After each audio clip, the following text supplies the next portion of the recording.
देश भर में सीएए लागू हो गया है। इस एक्ट के तहत अब 3 पड़ोसी देशों पाकिस्तान, बांग्लादेश और अफगानिस्तान से आए गैर मुस्लिम शरणार्थी जो हिंदू, सिख, बौद्ध, जैन, पारसी, ईसाई हो, उनको भारतीय नागरिकता मिलने का रास्ता साफ हो गया है। लेकिन मुस्लिम समुदाय को इसके दायरे से बाहर रखा गया है। हालांकि विपक्षी पार्टी शासित कुछ राज्यों ने इसे लागू करने से साफ इनकार कर दिया।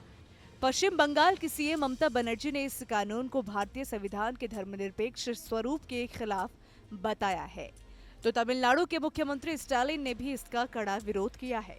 स्टालिन ने 12 मार्च को कहा कि इसके नियम संविधान की मूल संरचना के खिलाफ हैं। इसके अलावा उन्होंने इस कानून को बीजेपी का विभाजनकारी एजेंडा भी बताया।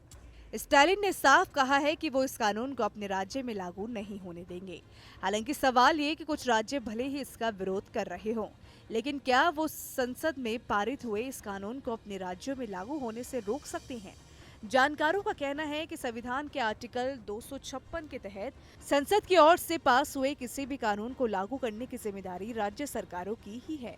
इस आर्टिकल में ये भी कहा गया है कि राज्य सरकारें अपने कार्यकारी शक्तियों का इस तरह से इस्तेमाल करें जिससे कि संसद की ओर से पास किए कानून के लागू होने में कोई दिक्कत ना हो। इस मामले में केंद्र सरकार जरूरी निर्देश भी दे सकती है। जहां तक कानून लागू किए जाने का सवाल है, कानूनी रूप से राज्य इसे लागू करने के लिए बाध्य है।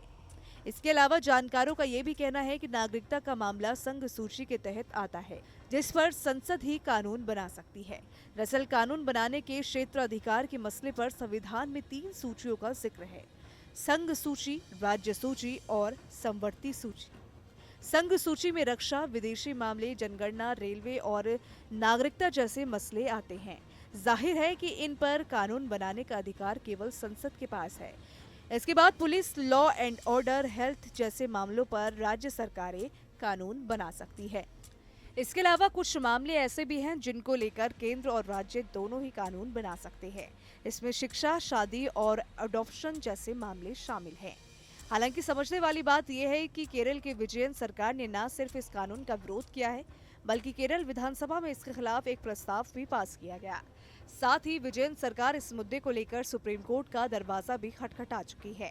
लेकिन जानकार कहते हैं कि राज्य सरकार की ओर से पारित किए गए इस प्रस्ताव का ज्यादा महत्व नहीं है, क्योंकि संविधान की धारा 256 के मुताबिक किसी भी राज्य सरकार के पास इस कानून के लागू करने में मदद करने के अलावा कोई बहुत विकल्प नहीं है। हालांकि वो ये भी कहते हैं कि इस कानून की संवैधानिकता पर सवाल उठाने का अधिकार तो राज्य के पास है ही। आपको यह बता दें कि सुप्रीम कोर्ट में इस कानून को चुनौती देने वाली करीब 156 अर्जियां दायर की जा चुकी हैं, जिन पर सुनवाई होना अभी बाकी है। खैर, इसको लेकर आप क्या सोचते हैं कमेंट सेक्शन में जरूर बताइएगा। वीडियो पसंद आए तो वीडियो को लाइक शेयर करना ना भूलें।